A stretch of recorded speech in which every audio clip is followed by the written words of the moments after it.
आज हम भौतिकी विज्ञान के क्वेश्चन करेंगे। चलिए हम शुरू करते हैं।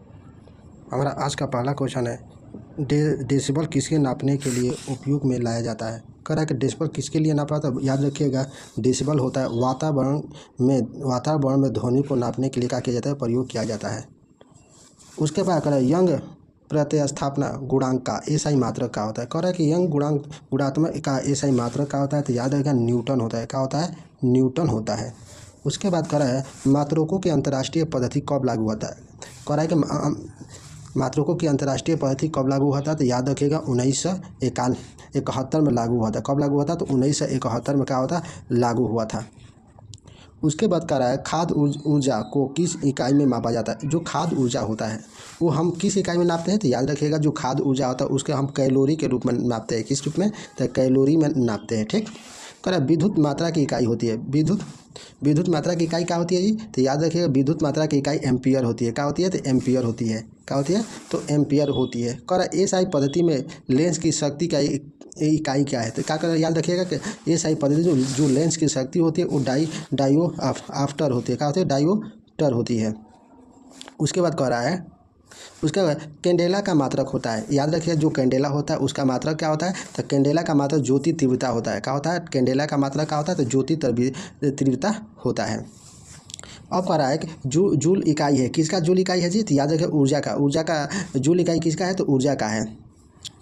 उसके बाद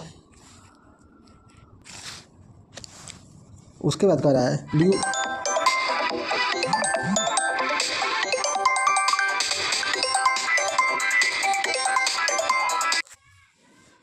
उसके बाद कह रहा है क्यूरी किसकी इकाई का नाम है। क्या कह रहा है कि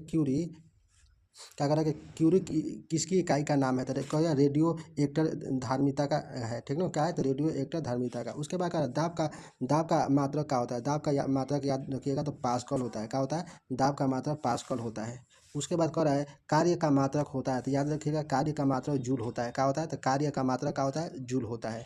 क्या होता है, कार्य का मात्रक जूल होता है। प्रकाश वर्ष की इकाई होती है। प्रकाश वर्ष की इकाई क्या होती है, तो याद रखिएगा प्रकाश दूरी से होती है। क्या होती है, तो दूरी से होती है। वो उसके बाद कह रहा है जड़त्व का माप क्या है। जड़त्व का माप क्या है, तो याद रखिएगा जड़त्व का माप द्रव्यमान से है। किससे है, तो द्रव्यमान से है। उसके बाद कह रहा है एंगस्ट्राम क्या मापा जाता है। एंगस्ट्राम से क्या मापा जाता है, तो तरंग धैर्य नापा जाता है। क्या नापा जाता है, तो तरंग धैर्य नापा जाता है। उसके बाद कह रहा है किसने बताया कि वस्तु पृथ्वी की ओर गुरुत्वाकर्षण होता है। पृथ्वी की ओर का गुरुत्वाकर्षण होता है, तो ब्रह्म गुप्त ने बताया था। किसने बताया था, तो ब्रह्म गुप्त ने।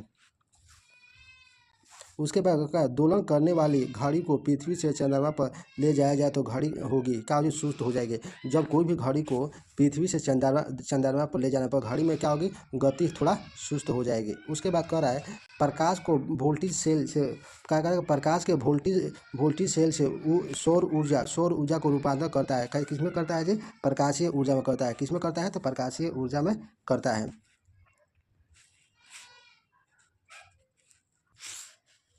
उसके बाद कह रहा है उत्प्लावन बल से संबंधित वैज्ञानिक है आर्किमिडीज है। कौन है, तो उत्प्लावन बल से संबंधित कौन से वैज्ञानिक है, तो आर्किमिडीज।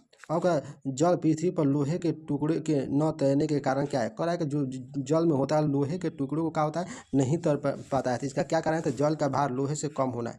क्या हो रहा है, तो जल का भार क्या होता है, लोहे से कम होना है। इसके चलते क्या होता है, जल में जो ही लोहे के टुकड़े डालते हो तो क्या होता है, डूब जाता है। उसके बाद कह रहा है वेग सवेग और कोणीय वेग कैसी राशि है, तो याद रखिए वेग सवेग और कोणीय वेग कैसी राशि है, तो सदिश राशि है। कौन सी राशि है, तो सदिश राशि है। अदिश राशि है। अदिश राशि का है ऊर्जा का है। अदिश राशि का है, तो ऊर्जा है। ठीक।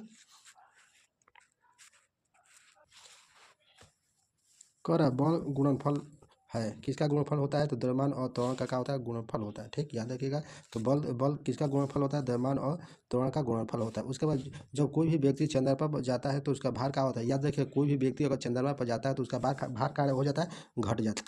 भार क्या होता है, घट जाता है।